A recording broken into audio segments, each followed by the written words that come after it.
While that is going on in Washington, in Pennsylvania's state capitol, a Democratic state representative was elected as Speaker of the House this week after he was nominated by a Republican. Representative Mark Rossi of Berks County defeated Republican Carl Metzger by a margin of 30 votes in nearly an even split House. Now, joining us live with more about this, the new Speaker and the surprise announcement yesterday afternoon, is Erie News Now State Capitol correspondent Brendan Scanlon. Good evening, Brendan. Mike and Eva, good evening. That's exactly right. With a death and two recent resignations for Democrats, we knew that there would be some fireworks when the 101 Republicans and 99 Democrats would have to come together and elect a Speaker of the House. Now, what many weren't expecting was a nomination for Representative Mark Rossi, Democratic Representative Mark Rossi, nor were we expecting his surprise announcement that came shortly after he defeated Representative Carl Metzger for Speaker of the Pennsylvania.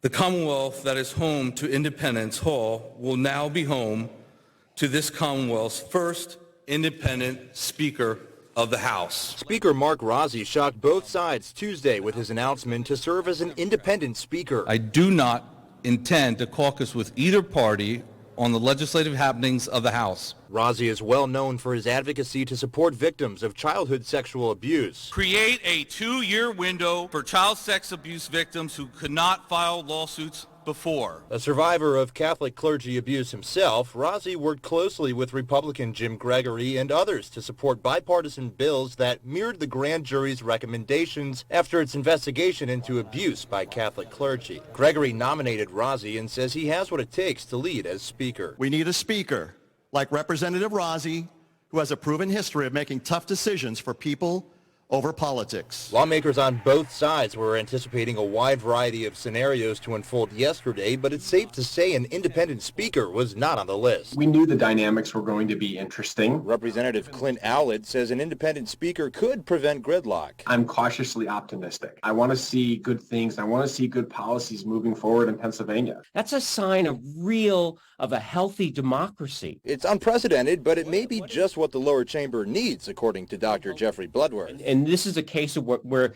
actually the legislature, right, actually brokered, a solution. Bloodworth says it's an example of how government should work, especially at a time when agreeing on a speaker is a sore subject. The whole country is being hamstrung by less than 20 members of the House. Look to the states. See what the grown-ups are doing? Look at the kids' table in Washington. Now, even though Rossi says that he will be an independent speaker, one of the big questions is, will he actually reaffiliate to an independent and leave the Democratic Party? Republicans say changing his party is a must. But if he does become an independent, that could further complicate the numbers and the majority in the House moving forward. So we're going to continue to keep a close eye on that and provide you with the very latest. But for now, reporting live at the state capitol for Erie News Now, I'm Brendan Scanlon. Mike and Eva, back to you.